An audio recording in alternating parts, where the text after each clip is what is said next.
লন্ডনে পৌঁছে ব্যস্ত সময় পার করছেন অন্তর্বর্তীকালীন সরকারের প্রধান উপদেষ্টা ডক্টর মোহাম্মদ ইউনুস। গতকাল স্থানীয় সময় সন্ধ্যা 7টায় বাংলাদেশ বিষয়ক অল পার্টি পার্লামেন্টারি গ্রুপের সাথে বৈঠক করেন তিনি। এই গ্রুপের নেতৃত্ব দেন বাংলাদেশি বংশোদ্ভূত ব্রিটিশ এমপি আফসানা বেগম। বৈঠক শেষে প্রধান উপদেষ্টার প্রেস সচিব শফিকুল আলম জানান, পারস্পরিক নানান বিষয় নিয়ে 1 ঘন্টার বেশি আলোচনা হয়েছে। রোহিঙ্গা ইস্যু সহ বাংলাদেশের রাজনৈতিক পরিস্থিতি নিয়েও কথা হয়েছে গ্রুপটির সাথে। এরপর ডক্টর ইউনুসের সঙ্গে তার হোটেলে দেখা করতে আসেন কমনওয়েলথের সেক্রেটারি জেনারেল শার্লি বোচওয়ে। তাদের মধ্যে দ্বিপাক্ষিক নানা বিষয়ে কথা হয়। 12 জুন ব্রিটিশ রাজা তৃতীয় চার্লসের সঙ্গে সাক্ষাৎ করবেন প্রধান উপদেষ্টা। পরে লন্ডনের সেন্ট জেমস প্যালেসে ডক্টর মোহাম্মদ ইউনুসকে মর্যাদাপূর্ণ the King's Charles Harmony Award তুলে দিবেন রাজা তৃতীয় চার্লস। মাদারীপুরে জুলাই অভ্যুত্থানে নিহত ও আহত ছাত্রদের বাড়িতে ফল বিতরণ শেষে ফেরার পথে বৈষম্য বিরোধী ছাত্র আন্দোলনের নেতাদের উপর হামলার ঘটনা ঘটেছে। এতে আহত হয়েছেন অন্তত 5 জন। মঙ্গলবার রাত 8টার দিকে রাজৈর উপজেলার সীমান্তবর্তী গোপালগঞ্জ জেলাধীন ছাগলছিড়া এলাকায় এই ঘটনা ঘটে। আহতরা মাদারীপুর 250 শয্যা জেলা হাসপাতালে চিকিৎসা নিয়েছে।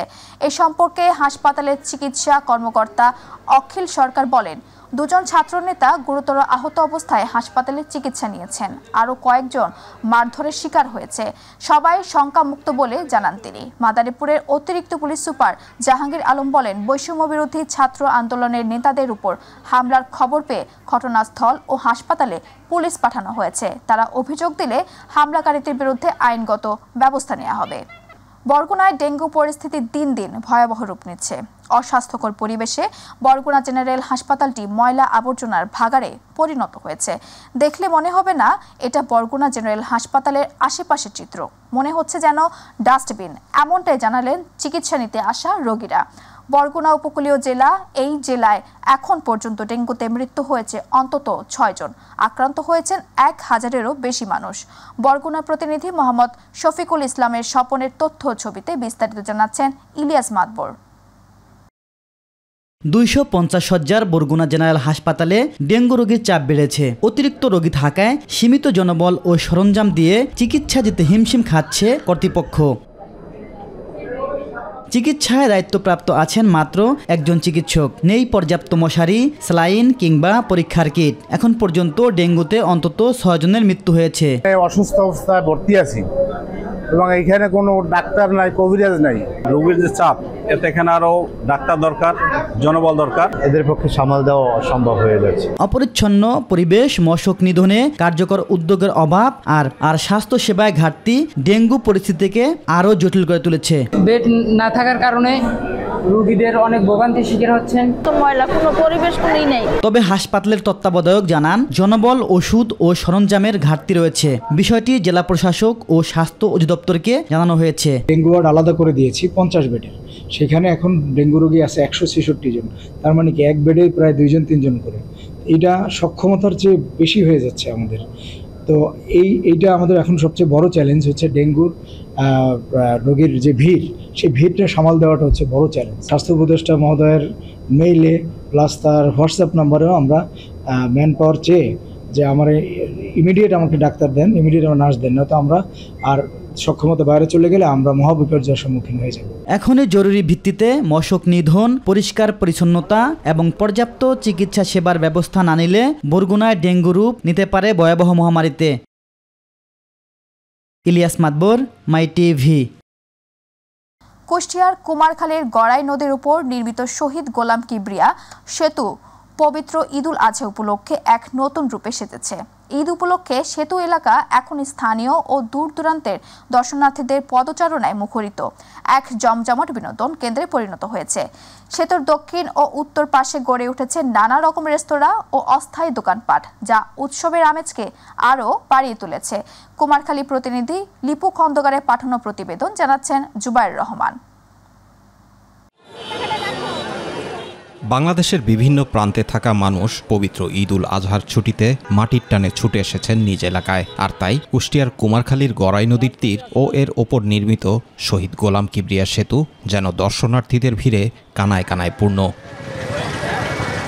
প্রচণ্ড গরমে বিকেল হলেই পরিবার পরিজন নিয়ে ঘুরতে যাচ্ছেন তারা গড়াই নদীর উপর নির্মিত শহীদ গোলাম কিবরিয়া সেতুর মনোরম প্রাকৃতিক পরিবেশে কিছুটা স্বস্তির খোঁজে।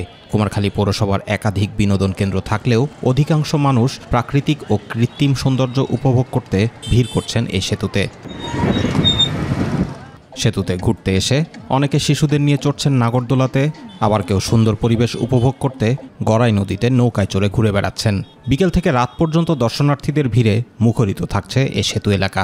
নতুন ব্রিজটা হয়েছে আর কি, এজন্য আর কি সবাই দেখতেও আসছে। গড়াই নদীর পাশে জায়গাটা ভালো, বিকেল বেলা আসলে পারে ভালো বাতাস আসে, স্পেসটা সুন্দর, জায়গাটা এখানে ঘোরার মতো জায়গা, ফ্যামিলি নিয়ে আসলে মানে ভালো লাগবে। দূর দূরান্ত থেকে ঘুরতে আসা দর্শনার্থীরা জানান খুবই মনোরম একটি পরিবেশ, সেতুতে ঘুরতে এসে তারা খুবই আনন্দিত। কুমারখালী পৌরসভার মধ্যে পৌর শিশু পার্ক, MN স্কুল বাদ ও ইকো পার্ক সহ বিভিন্ন বিনোদন কেন্দ্র থাকলেও বর্তমানে শহীদ গোলাম কিবরিয়া সেতু অন্যতম। অনেকেই ফুচকা সহ খাচ্ছেন বিভিন্ন খাবার। স্থানীয়রা জানান সেতু নির্মিত হবার পর দুপাশে গড়ে উঠেছে বিভিন্ন অস্থায়ী দোকানপাট, এতে করে অনেকেই অর্থনৈতিকভাবে হচ্ছেন স্বাবলম্বী। পাশাপাশি পবিত্র ঈদুল আজহা উপলক্ষে বসেছে মেলা, চরকি কিংবা নাগরদোলায় উঠে আনন্দে মাতোয়ারা অনেকে। ঈদের সময়টা আসলে এখানে জমজমাট অনুষ্ঠানটা শুরু হয়, এই জন্য আর কি এখানে সবাই আসে। এখানে আমরা ঈদ উপলক্ষে ঘুরতে আসছি, আমরা ঢাকা থাকি, ঢাকা থেকে আসছি ঈদ উপলক্ষে ছেলেপেলে নিয়ে আসছে আর কি। ঈদ আমেজটা খুব সুন্দর, এখানে মানুষজন সবাই খুবই আন্তরিক ছিল, খুবই ভালো লাগছে। কুমারখালী থানার ভারপ্রাপ্ত কর্মকর্তা জানান কুমারখালী একটি পর্যটন এলাকা। ঈদ বা বিভিন্ন উৎসব উপলক্ষে ঢাকা সহ বিভিন্ন এলাকা থেকে মানুষ বিনোদনের জন্য আসে এই উপজেলায়। তাদের নিরাপত্তা নিশ্চিত করতে থানা পুলিশ তৎপর রয়েছে ও কোনো প্রকার অপ্রীতিকর ঘটনা রোধে থানা পুলিশ সার্বক্ষণিক কাজ করে যাচ্ছেন বলেও জানান তিনি। পর্যটন বা বিনোদন কেন্দ্রগুলোতে কোনো অপ্রীতিকর ঘটনা ঘটেনি, ইনশাআল্লাহ আমরা তৎপর থাকলে এরকম কোনো ঘটনা ঘটবে না। Zubair Rahman, MyTV news. ঈদুল আজহার দীর্ঘ ছুটিতে দেশের অন্যতম প্রাকৃতিক সৌন্দর্যের নিকুঞ্জ সিলেট পর্যটকদের আকর্ষণের কেন্দ্রবিন্দুতে পরিণত হয়েছে। পাহাড়, নদী আর চা বাগানের অপরূপ সৌন্দর্য উপভোগ করতে এখানে ছুটে এসেছেন হাজারো পর্যটক। সিলেট থেকে শাহিন আহমেদের ক্যামেরায় মৃণাল কান্তি দাসের রিপোর্ট।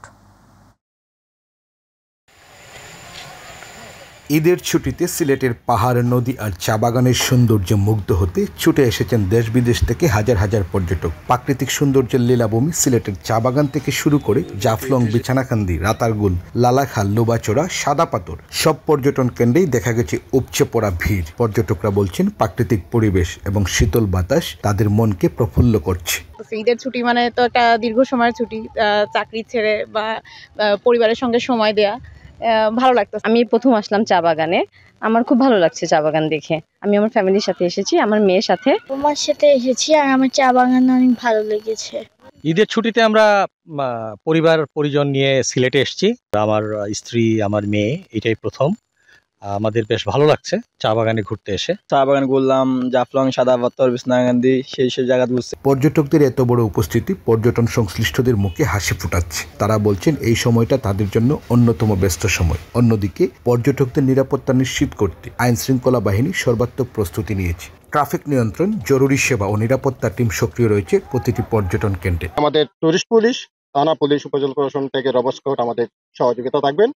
আমরা তাদেরকে সর্বাত্মক সেবা দিব। আমাদের বিজিবির পক্ষ থেকে জনবল বাড়িয়েছি। এই তিনটা স্পটই কিন্তু একদম জিরো লাইনের পাশে। পর্যটকরা অবশ্য না জেনে অনেক সময় হয়তো সীমান্ত ক্রস করে পার্শ্ববর্তী থেকে ঢুকে যেতে পারে, যেটা আইনগত সমস্যা তৈরি করতে পারে। আমরা তাদেরকে অ্যাওয়ার্ড করছি কোনোভাবে সীমান্ত ক্রস করে সীমান্ত অপরাধে পর্যটকরা না পড়ে যায়। সিলেটের অপরূপ প্রকৃতি আর পর্যটকদের উৎসাহ বৃদ্ধির সঙ্গে ঈদুল আজহার ছুটি যেন নতুন মাত্রায় আনন্দের উৎস হয়ে উঠেছে।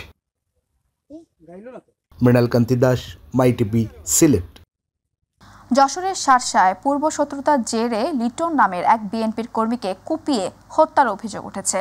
মঙ্গলবার রাত 10টার দিকে উপজেলার লক্ষণপুর ইউনিয়নের দুর্গাপুর গ্রামে এ ঘটনা ঘটে।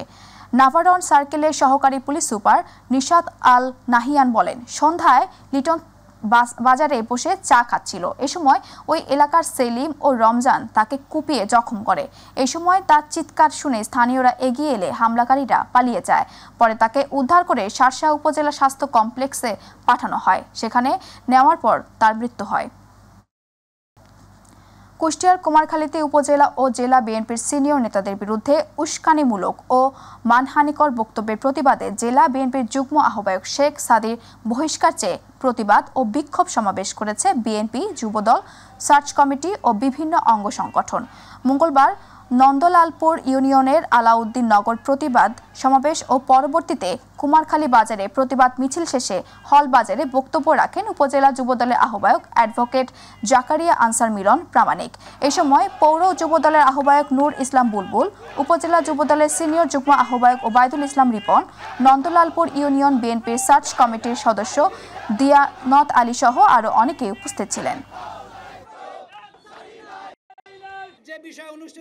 কুষ্টিয়া দৌলতপুরে সর্বস্তরের মানুষের সাথে ঈদ পরবর্তী শুভেচ্ছা বিনিময় ও বিএনপির ভারপ্রাপ্ত চেয়ারম্যান তারেক রহমানের কর্তৃক জাতির সামনে উপস্থিত রাষ্ট্র কাঠামো মেরামতের 31 দফার লিফলেট বিতরণ করেছে ঢাকা মহানগর উত্তর যুব দলের আহ্বায়ক শরীফ উদ্দিন জুয়েল। মঙ্গলবার উপজেলার খলিশাকুন্ডি বাজারের আশেপাশের এলাকায় এসব কর্মসূচি পালন করা হয়। এ সময় দৌলতপুর উপজেলা ছাত্রদলের সদস্য সচিব মোহাম্মদ রাকিবুল ইসলাম গাজী সুমন সহ বিএনপি যুবদল ও ছাত্রদলের বিভিন্ন পর্যায়ের নেতৃবৃন্দ উপস্থিত ছিলেন।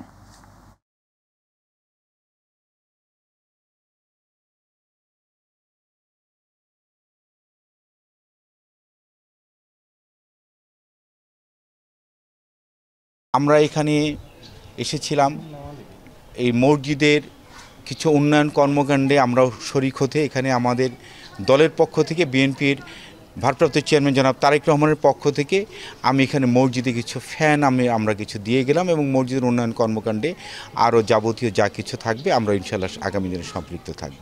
গাইবান্ধার সাদুল্লাপুরে পবিত্র ঈদ উল আজহা উপলক্ষে নেতা কর্মীদের সাথে ঈদ পুনর্মিলনী ও সুধী সমাবেশ করেছে সাদুল্লাপুর উপজেলা জামায়াত ইসলামী।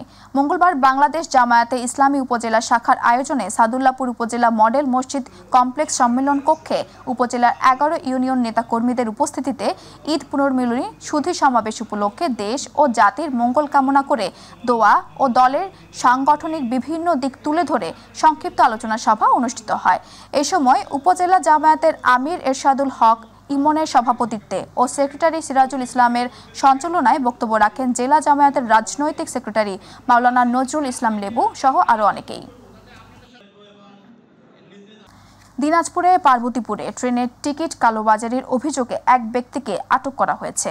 মঙ্গলবার রাতে সেনাবাহিনী 28 বীরের লেফটেন্যান্ট মোহাম্মদ মিরাজুল ইসলামের নেতৃত্বে সেনাবাহিনী ও পার্বতীপুর উপ রেলওয়ে থানা পুলিশের একটি চৌকস দল স্টেশন এলাকায় অভিযান চালিয়ে মুঠোফোনে বিক্রির উদ্দেশ্যে রাখা একাধিক টিকিটের অনলাইন কপি সহ তাকে হাতে নাতে আটক করে।